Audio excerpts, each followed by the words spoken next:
साथ आस्था कौशिक और आप देख रहे हैं महाबहस। हैदराबाद में कल से बीजेपी की कार्यकारिणी बैठक की शुरुआत हो रही है, जिसमें प्रधानमंत्री मोदी भी शामिल होंगे और मुख्य रूप से यह बैठक 2 से 3 जुलाई तक होगी। 2 से 3 जुलाई के बीच ही पार्टी के बड़ी नेता, बड़े मंत्री इस बैठक में शामिल होंगे। पीएम मोदी 3 जुलाई को बैठक को संबोधित करेंगे और इस बैठक के जरिए बीजेपी कई अहम मुद्दों पर मंथन करेगी, जिसमें 2024 के लोकसभा चुनाव को लेकर रणनीति भी शामिल है। लेकिन सबसे अहम है वंशवाद की राजनीति के खिलाफ बीजेपी के प्रहार की तैयारी। बीजेपी अब उन सियासी दलों को टारगेट करने का प्लान बना रही है जहां वंशवाद है। तो क्या है बीजेपी का प्लान? अखिलेश, राहुल, प्रियंका और मायावती पर भारी पड़ेगा? 2024 में कितनी सीटों पर कमल खिलेगा? इसी पर हम करेंगे चर्चा, लेकिन उससे पहले आप ये रिपोर्ट देखिए।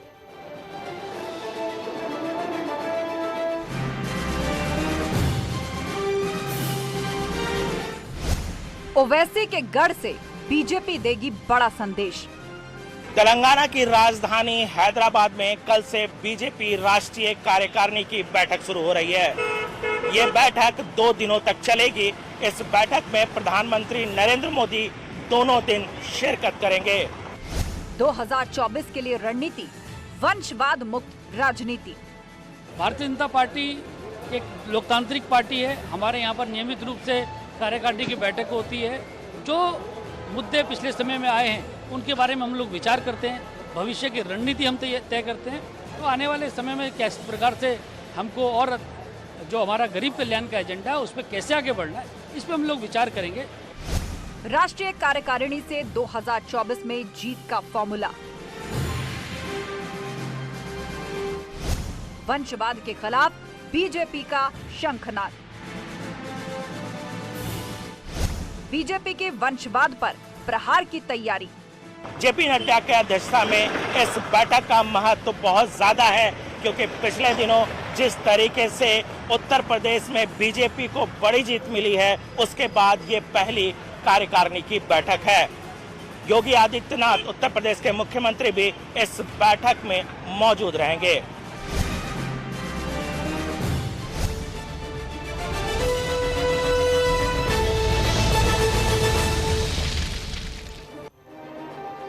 और चर्चा के लिए हमारे साथ मेहमान जुड़ चुके हैं, लेकिन उनके पास जाने से पहले ग्राफिक्स की मदद से आइए बता देते हैं कि क्या है कल से शुरू होने वाली बीजेपी की राष्ट्रीय कार्यकारिणी का प्लान।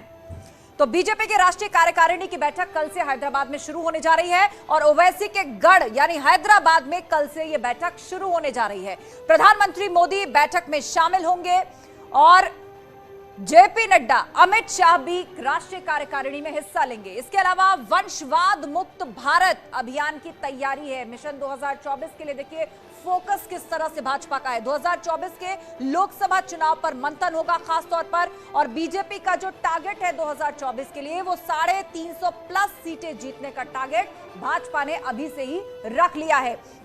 और खास तौर पर वंशवाद और परिवारवाद की राजनीति का खात्मा, यह भी उसके एजेंडे में सबसे ऊपर है। इस पर चर्चा के लिए पूरा गेस्ट पैनल हमारे साथ जुड़ चुका है। भाजपा का पक्ष रखने के लिए आनंद दुबे हमारे साथ हैं, प्रियंका गुप्ता है प्रवक्ता कांग्रेस, प्रोफेसर धर्मेंद्र सिंह है प्रवक्ता समाजवादी पार्टी, इंद्रजीत सिंह नेता आरएलडी हमारे साथ जुड़ चुके हैं और मनीष गुप्ता राजनीतिक विश्लेषक भी हमारे साथ हैं।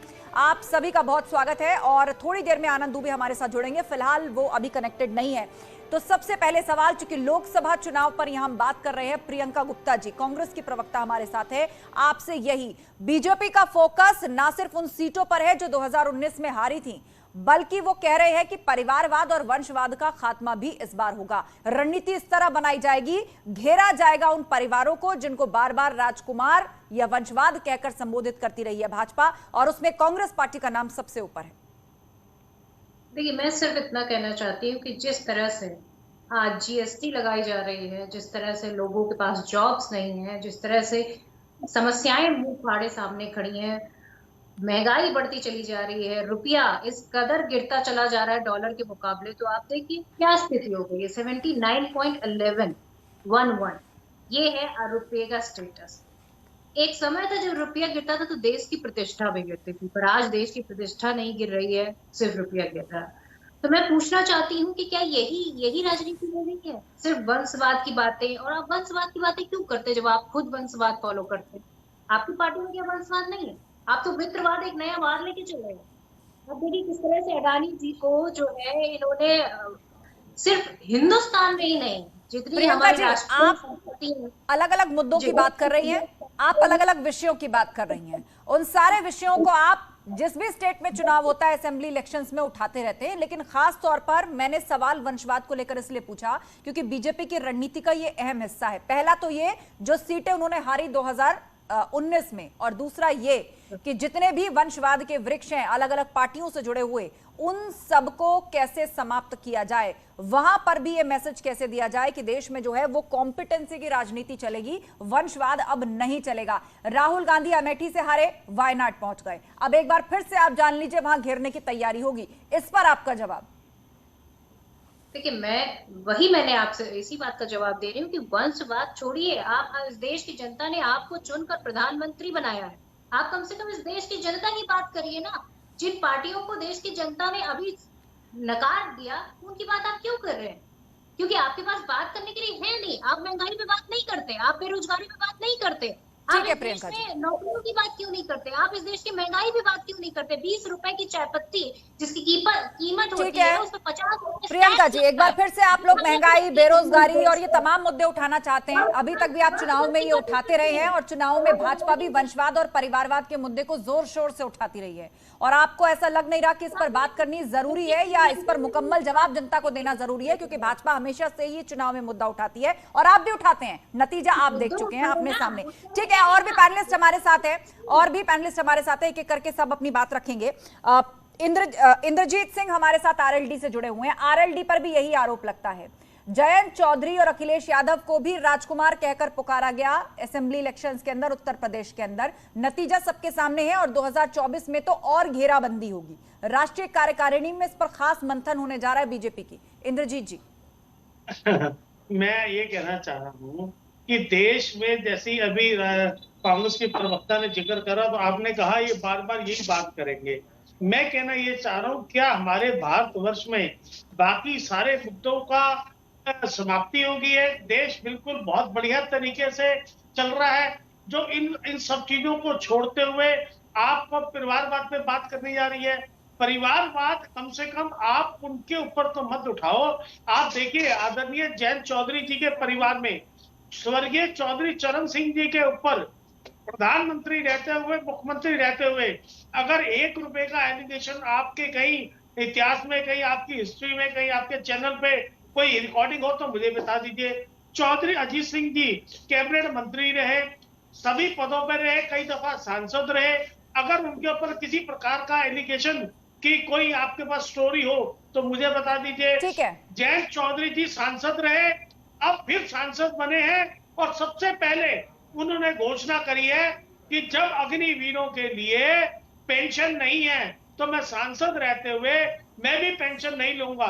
जो आदमी, जो परिवार केवल पैदा ही और राजनीति केवल देश सेवा को मुख्य रख के कर रहा है, उसके ऊपर आप सेवा करते हुए जब इस तरीके की बात करेंगे, वंशवाद की बात, तो मन को ठेस पहुंचेगी। ये मुद्दा नहीं है। आपने अपना पक्ष रखा और कहा कि देश सेवा की भावना वंशवाद का आरोप लगाने से कम आंकी जाएगी, ऐसा जरूरी नहीं है। हमारे साथ धर्मेंद्र सिंह भी जुड़े हैं, समाजवादी पार्टी के प्रवक्ता। धर्मेंद्र जी, आपका क्या जवाब है? यहां पर उत्तर प्रदेश के विधानसभा चुनाव में 2 राजकुमारों की बात हुई, अखिलेश यादव को भी यही कहकर घेरा गया कि आप देख लीजिएगा कि पहले पार्टी का अध्यक्ष कौन था, जिस परिवार से, मौजूदा पार्टी का अध्यक्ष भी उसी परिवार से, और फ्यूचर में भी यही होने जा रहा है। देश से पहले परिवार की परवाह। और एक समय ऐसा था कि जब उत्तर प्रदेश में समाजवादी पार्टी की सरकार थी तो सरकार के अंदर ही लगभग 40 से ज्यादा पदों पर यादव परिवार के लोग ही काबिज थे, या जो सगे संबंधी थे या ताल्लुक रखते थे। आस्था जी, सबसे पहले तो आपके चैनल के माध्यम से आज उत्तर प्रदेश के पूर्व मुख्यमंत्री और आधुनिक उत्तर प्रदेश के निर्माता आदरणीय अखिलेश यादव जी का जन्मदिन है। मैं आपके चैनल के माध्यम से उनको जन्मदिन की अनंत शुभकामनाएं देता हूं। उसके बाद जो आप कह रही हैं कि भारतीय जनता पार्टी का जो आरोप है, भारतीय जनता पार्टी खुद ही वंशवाद का बरगद है। अगर भारतीय जनता पार्टी ये मंथन हैदराबाद में करने जा रही है तो ये मंथन, इसका ये मंथन नहीं है। मैं आपको बताऊंगा अभी बाद में कौन सा मंथन है। इससे पहले मैं भारतीय जनता पार्टी के पीढ़ीवाद, वंशवाद को मैं बता दूं, जिसको ये राष्ट्रवाद कहते हैं। स्वर्गीय आदरणीय कल्याण सिंह जी का नाम आप जानते होंगे, उनके बेटे जयवीर सिंह हैं और जयवीर सिंह जी के बेटे प्रदीप सिंह जी हैं। ये भारतीय जनता पार्टी का 3 पीढ़ी का वंशवाद है। राजनाथ सिंह के बेटे पंकज सिंह है, ये वंशवाद नहीं है, ये राष्ट्रवाद है क्या? अमित शाह जी के बेटे जय शाह हैं, ये वंशवाद नहीं है क्या? ये परिवारवाद नहीं है क्या? ये राष्ट्रवाद है क्या? अनुराग ठाकुर जी के पिताजी प्रेम कुमार धूमल जी, ये दोनों लोग वंशवाद नहीं है, ये तो राष्ट्रवाद है क्या? पीयूष गोयल जी के पिताजी वेद प्रकाश गोयल जी, इनको भी आप जानते होंगे। लेकिन धर्मेंद्र सिंह जी, ये लिस्ट गिनाते हुए आप ये भी ध्यान रखिए, एक मिनट, आप ठीक है, आप अपनी बात रख सकते हैं, आप अपनी बात रख सकते हैं धर्मेंद्र जी, लेकिन लिस्ट गिनाते हुए ये भी बता दीजिए कि एक के उच्च पद पर रहने के साथ क्या परिवार से जुड़े कोई दूसरा शख्स जो कि जनता के वोटों पर जीत के आया है, उसे किसी उच्च पद पे प्रमोट किया क्या भाजपा ने? मैडम, अब समाजवादी पार्टी में आप मुझे बता दीजिए किसको उच्च पद पे प्रमोट किया गया है? समाजवादी पार्टी का प्रदेश अध्यक्ष कोई यादव है क्या? आप मुझे बता दीजिए। अगर कोई चुनाव जीत के आ रहा है, कोई लोकसभा का चुनाव जीत रहा है, कोई विधानसभा का चुनाव जीत रहा है, कोई जिला पंचायत का चुनाव जीत रहा है और एक परिवार का, उसे क्या फर्क पड़ता है? ठीक है, इस बात का जवाब आनंद दुबे देंगे। करती नहीं, जो करती है वो कहती नहीं है। ठीक है, आनंद दुबे इस बात का जवाब देंगे। भाजपा प्रवक्ता हमारे साथ जुड़ गए। ठीक है धर्मेंद्र जी, आपने अपनी बात को रखा, आपने पूरी एक लिस्ट गिनाई और मुझे उम्मीद है आनंद दुबे जी आप तक ऑडियो आ रही होगी, आप सुन रहे होंगे। तो वंशवाद और परिवारवाद का आरोप भाजपा पर भी लगाया जा रहा है और एक लिस्ट यहां पर सपा की तरफ से पढ़ी गई है कि क्या वंशवाद जो है वो भाजपा के अंदर नहीं है, वो वहां जाकर क्यों राष्ट्रवाद हो जाता है? अब मैं सिलसिलेवार तरीके से इनके देखिए, जिस के साथ ये कहना चाहता हूं कि भारतीय जनता पार्टी को और सीपीएम को छोड़कर, कम्युनिस्ट पार्टी ऑफ इंडिया और भारतीय जनता पार्टी, ये 2 दल ऐसे, इनको छोड़कर किसी एक दल का नाम बताइए जो बाप बेटे की पार्टी ना हो। कोई समाजवादी पार्टी मुलायम सिंह अखिलेश यादव, महाराष्ट्र में उद्धव ठाकरे, तमिलनाडु में जाइए तो स्टालिन करुणानिधि के बेटे, इसके अलावा आप पूरे प्रदेश में आप जहां भी जाइए, बिहार में चले जाइए, आप किसी भी प्रदेश में चले जाइए, यहाँ पर क्या है, सभी जो उच्च पद है वो आरक्षित है। अध्यक्ष ये है तो इनका बेटा अध्यक्ष होगा, मुख्यमंत्री ये है तो इनका बेटा मुख्यमंत्री होगा। भारतीय जनता पार्टी में कोई बता सकता है क्या कि आदरणीय अभी एक लिस्ट धर्मेंद्र सिंह ने पढ़ करके सुनाई है, मैं बता रहा हूँ, उस पर भी आ रहा हूँ। आप मुझे बताइए कि आदरणीय स्वतंत्र सिंह जी के बाद भारतीय जनता पार्टी का अगला अध्यक्ष उत्तर प्रदेश में कौन होगा, ये किसी को नहीं पता है। सुन लीजिए, अरे सुनिए भाई, हल्ला बोल पार्टी, शांत रहिए थोड़ा, सुन लीजिए।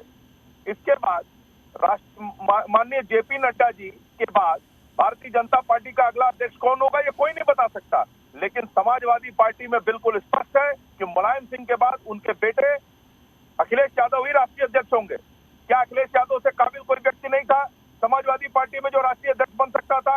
लेकिन फिर भी अखिलेश यादव में ऐसा कौन सा गुण था कि वो, अरे आप बताइए ना, 2017 में वो मुख्यमंत्री बन गए। मैं बता रहा हूँ, आप बताइए ना, आप मुझे बताइए ना, मृगांका सिंह हुकुम सिंह की बेटी है कि नहीं है? वसुंधरा राजे सिंधिया, वसुंधरा राजे सिंधिया, विजय राजे सिंधिया, आप मुझे बताइए, मैं आपको बता रहा हूँ, मैं आपको बता रहा हूँ, मैं आपको बता रहा हूँ, भारतीय जनता पार्टी में। एक मिनट धर्मेंद्र सिंह जी जवाब सुन लीजिए, क्योंकि आनंद दुबे का ऑडियो भी हमें कट के मिल रहा है, उनका एक बार जवाब सुन लीजिए, आपको काउंटर के लिए दोबारा मैं मौका दूंगी। हल्ला बोल पार्टी, शांत रहिए, जनता आपको नहीं सुन रही है, टेलीविजन का शुक्रिया अदा करिए, कम से कम आपको बोलने का मौका दे रही है, थोड़ा शांत रहिए। इन्होंने पंकज सिंह जी का जिक्र किया, अरे सुन लीजिए ना, सुन लीजिए, मनीष गुप्ता,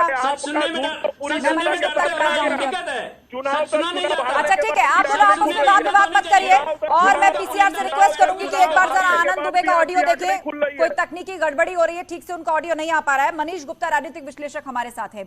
मनीष जी, भाजपा की इस रणनीति को आप किस तरह देखते हैं? क्या अभी से 2024 की जबरदस्त तैयारी भाजपा ने कर ली है?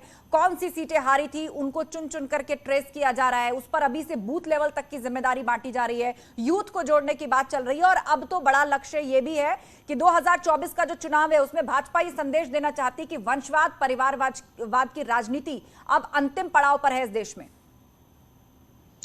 देखिए, बीजेपी का जो मीटिंग हो रहा है उसमें 3-4 बातों पर खास चर्चा है। सबसे पहली बात है वो कौन कौन सी रीजनल पार्टीज हैं जो भाजपा के सामने प्रभावशाली हैं, जीती हैं हारी उससे मतलब नहीं है, उनको कैसे कमजोर करके उनके वोट बैंक को कैसे हथियाएं और उसको हथियाएं या उनको कैप्चर करें या उनको प्रभाव करके लेके आए, ये पहला टारगेट है।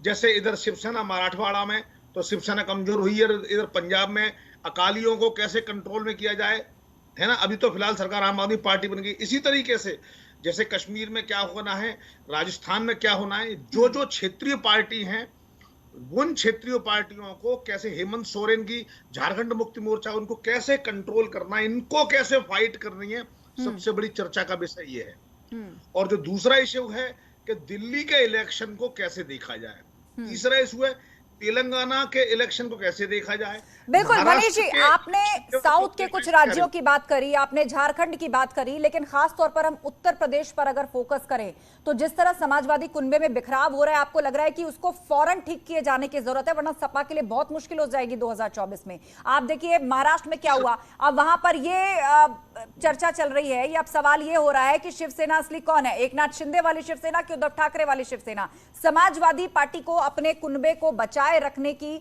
बहुत जरूरत है, उस पर फौरी तौर पर कदम उठाने होंगे, काम करना होगा।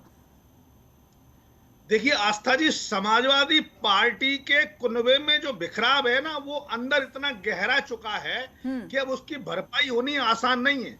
अगर हम ये समझते हैं कि आजमगढ़ में दिनेश नाल अपनी वजह से जीते हैं तो ये सच नहीं है। आप समझ लीजिए इस हार में अखिलेश यादव की आलस्य और शिवपाल यादव की पर्दे के पीछे की कारीगरी जग जाहिर है। हम सबको पता है धर्मेंद्र यादव के चुनाव हारने में और किस किस का रोल है। तो परिवार अब बिखर चुका है, मुसलमान वोटरों के जो पैरोकार थे वो बिखर रहे हैं, आजम खान की स्थिति खराब हुई है। और जिस तरीके से रामगोपाल यादव और अखिलेश यादव एक तरफ, मुलायम सिंह यादव एक तरफ, शिवपाल यादव और उनके कुछ गुट के नेता एक तरफ, जिस तरीके से हैं, मुझे ऐसा लगता है समाजवादी पार्टी में इस दरार को पाट पाना आसान नहीं होगा। ठीक है, आपने विस्तार से बता दिया कि कितने खेमे सपा के अंदर बट चुके हैं, कौन सीधे तौर पर अलग हो चुके हैं, कौन अंदर खाने सुलग रहे हैं। धर्मेंद्र सिंह जी, आपको लग रहा है कि देखिए महाराष्ट्र में जो कुछ हुआ, पार्टी ही टूट गई, कहीं ये सपा के साथ तो नहीं हो जाएगा अभी से स्थिति नहीं संभाली गई तो? आस्था जी, समाजवाद और समाजवादी पार्टी के लोग उस विचारधारा के नहीं हैं। आज भी उत्तर प्रदेश की जेलों में जाकर देख लीजिएगा, तकरीबन 2 से 2.5 हजार समाजवादी पार्टी कार्यकर्ता जेलों में है, वो टूटने वाले लोग नहीं है। हमेशा समाजवादी संघर्ष का रास्ता अपनाता है। इसके पहले जो अभी एक्सपर्ट बोल रहे थे, कम जानकारी हमेशा घातक होती है। चलिए, सिग्नल चला गया फिलहाल। धर्मेंद्र सिंह को एक बार फिर से हम कनेक्ट करने की कोशिश करेंगे। रुख हम कर लेते हैं प्रियंका गुप्ता का।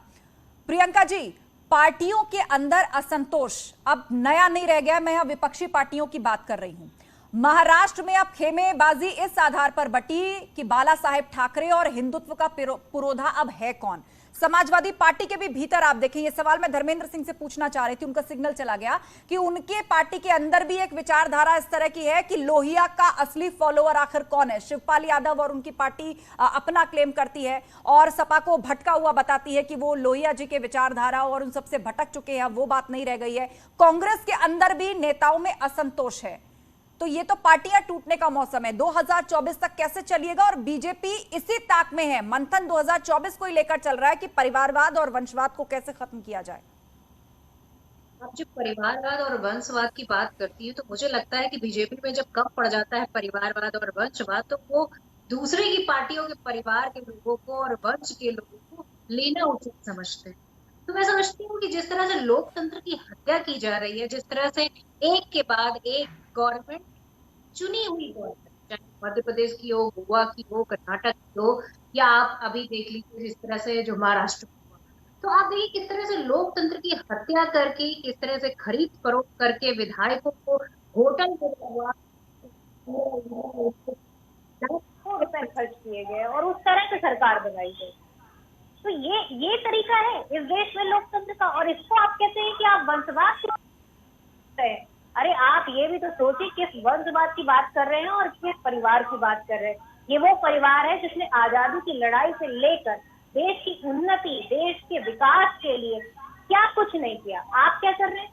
आप जो देश की राष्ट्रीय संपत्तियां जो कांग्रेस पार्टी ने बनाई थी अपनी सोच, अपनी सूझबूझ और अपनी विकासशील दूरदर्शिता की, चलते, उसे आप आज प्राइवेट सेक्टर में पूरी तरह से बदल। ठीक है प्रियंका जी, आप चुनावी मुद्दे एक बार फिर से उठाना चाहती हैं, आप उन बातों को एक बार फिर से मेंशन कर रही हैं कि जो चुनावी मंचों में आप लोग पहले भी लेकर के जा चुके हैं। ठीक है, लेकिन मेरा सवाल ये था कि आपको इस बात को लेकर चिंता होती है अभी से ही कि अमेठी 2019 में हाथ से चला गया, कहीं 2024 में रायबरेली का नंबर ना हो, क्योंकि स्मृति ईरानी लगातार, जिन्होंने अमेठी से हारने के बाद अमेठी जाना नहीं छोड़ा, वो लगातार सक्रियता बनाए हुए रायबरेली के अंदर भी। मैं लौटूंगी, लेकिन जो तमाम आरोप आपने भाजपा पर लगाए हैं, आनंद दुबे जी इस बात का जवाब दीजिए। यहां पर विपक्षी पार्टियों की तरफ से यह कहा जा रहा है कि जनता के मुद्दों पर बातचीत करने के लिए कुछ नहीं है, अपने काम गिनवाने के लिए नहीं है, इसीलिए अभी भी उन पार्टियों में आप कमी खोजते रहते हैं जिनको जनता पहले ही नकार चुकी है। जी जी, देखिए, जनता ने किसको नकारा है और किनके मुद्दों को नकारा है ये बताने की जरूरत नहीं है।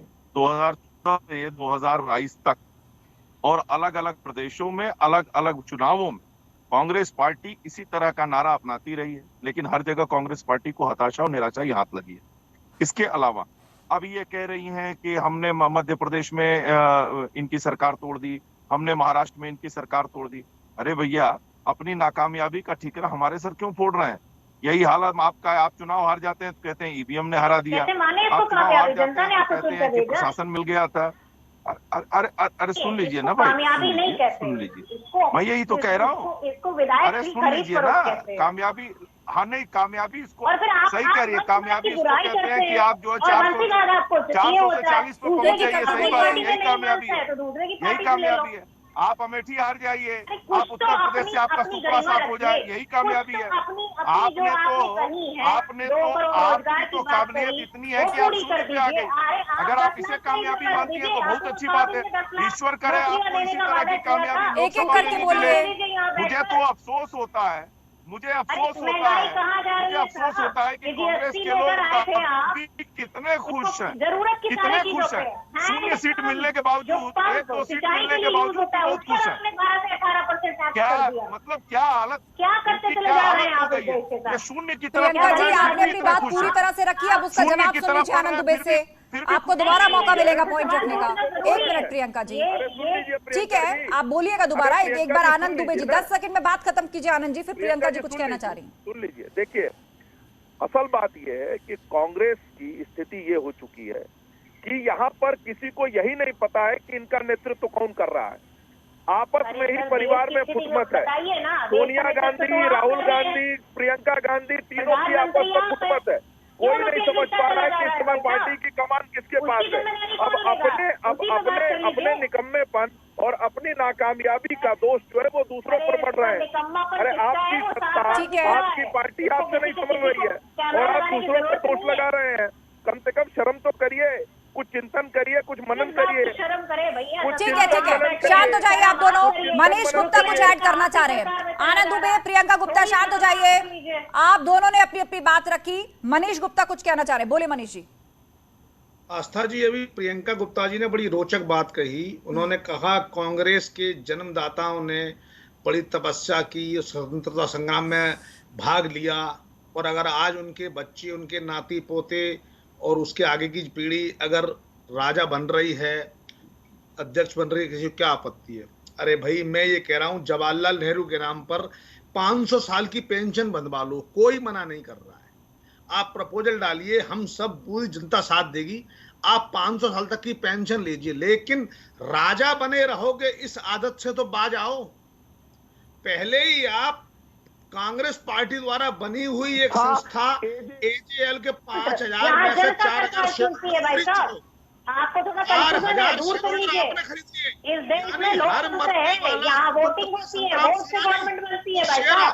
और अगर आज तक 2000 करोड़ की संपत्ति आपने हड़प ली और आप एक एक करके बने चाह रहे हैं। अरे कुछ होगा, उससे निकाल फेंकिए। प्रियंका जी, एक बार बात पूरी होने दीजिए मनीष गुप्ता की, बात पूरी होने दीजिए प्रियंका जी।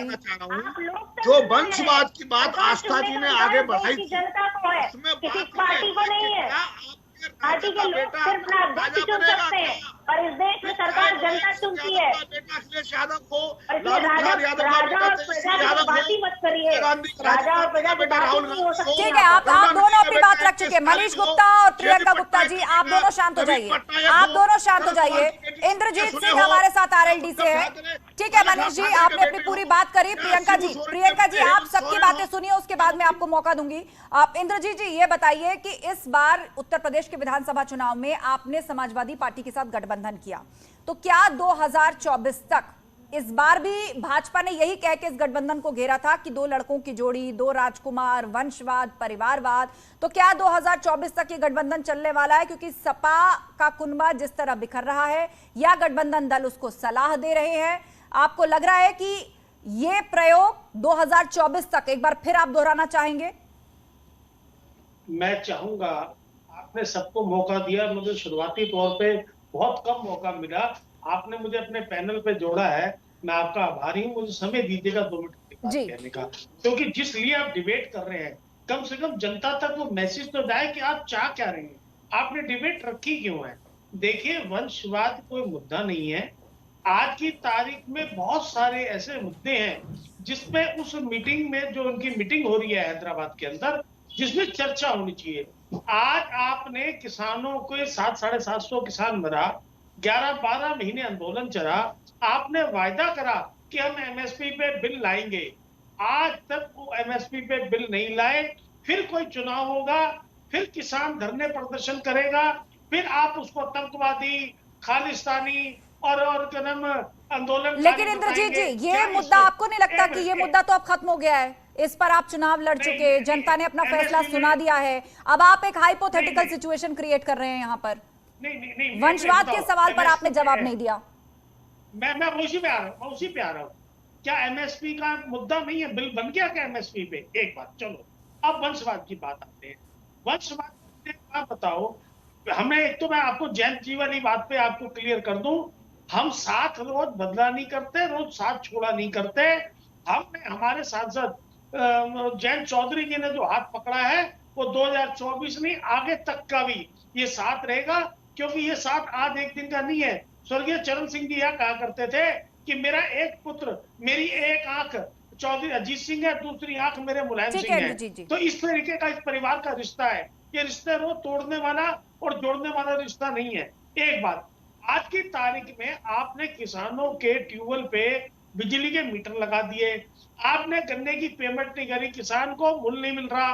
महाराष्ट्र का किसान, बारिश नहीं हुई है, उसकी फसल सुख, बहुत सारे। ठीक है इंद्रजीत जी, आपको लग रहा है कि किसानों का मुद्दा है जिसकी तरफ ध्यान आकर्षित किए जाने की अब भी सरकार की जरूरत है, और ये मुद्दा आप लोग आगे भी उठाते रहेंगे। आनंद दुबे जी, चर्चा यहाँ वंशवाद को लेकर चल रही है, आरएलडी की भी दलील आपने सुनी, और भी सियासी पार्टियां हैं वो ये कह रही हैं कि किसी ने कहा कि आजादी के संग्राम में इस परिवार ने जो है एक बड़ा संघर्ष झोंका है, किसी ने कहा कि राष्ट्र के प्रति सेवा भावना में हम तो अपनी भी पेंशन त्यागने को तैयार हैं अगर अग्निवीरों को पेंशन नहीं दी जाती तो इस तरह की बातें कही जा रही है कि वंशवाद तो कोई मुद्दा ही नहीं है, आप खामखा इसको उठा रहे हैं। नहीं, देखिए यही तो दिक्कत है कि जैसे आप समस्या की मूल पर उंगली रखेंगे तो ये लोग कहेंगे ये मुद्दा ही नहीं है। और अभी मैं प्रियंका गुप्ता जी को सुन रहा था, वो कह रहे थे कि इस आजादी के लिए बहुत ऐसा लग रहा है कि जैसे सिर्फ कांग्रेस के और नेहरू परिवार ने कुर्बानी दी है, बाकी देश में और किसी ने कुर्बानी ही नहीं दी है। पहली चीज। दूसरी चीज ये है कि प्रियंका गुप्ता जी वही कह रही है, हमारे यहाँ भोजपुरी में कुर्बानी तो दी होगी ना, हमारे दादाजी ने घी खाया हमारा हाथ, जब आपके पास कुछ है नहीं बोलने को, हमारे दादाजी ने घी खाया हमारा हाथ सूंघो, वही वाला हाल है। अब इन लोगों की स्थिति ये है कि इनके पास वंशवाद के नाम पर भी अब कोई नहीं बचा है। अरे वंशवाद के नाम पर भी कोई नहीं बचा है। ये तो आयातित गांधी है, ये तो सब आयातित गांधी है, ये सारे के सारे आयातित गांधी है। कोई इटली से चला आया। अरे जरा बताइए ये इटली वाले गांधियों ने कितनी कुर्बानी दी है? ये इटली वाले गांधियों ने आपस में मत लड़िए, क्योंकि असल फैसला जनता के हाथ में है। सभी सियासी पार्टियों का काम है अपने द्वारा किए गए काम, ये जनता से जुड़े हुए मुद्दों को उठाना। आप सभी मेहमानों का बहुत शुक्रिया इस चर्चा में शामिल होने के लिए। तो कल से हैदराबाद के अंदर बीजेपी की राष्ट्रीय कार्यकारिणी की बैठक शुरू होने जा रही है और इस बार खास तौर पर मंथन या रणनीति 2024 में होने जा रहे लोकसभा चुनावों के लिए बनेगी। बीजेपी पहले स्पष्ट कर चुकी है कि जो सीटें हारी थी 2019 में उन पर खास फोकस रहने वाला है, चाहे वो रायबरेली की सीट हो, मैनपुरी की सीट हो या और भी ऐसी तमाम सीट हो जो कि परंपरागत तौर पर कोई पार्टी मानती है कि यहां से हमारी जीत निश्चित है, चाहे वो बसपा हो, सपा हो, कांग्रेस हो या फिर कोई और पार्टी। और इस बार वंशवाद और परिवारवाद को किस तरह घेरना है या खत्म करना है, ये मैसेज भी 2024 के लोकसभा चुनाव में भाजपा देने का मन बना चुकी है। महाबहस में फिलहाल इतना ही। आगे की खबरों के लिए सीधा रुख करेंगे मेरी सहयोगी चांदनी का। बहुत शुक्रिया।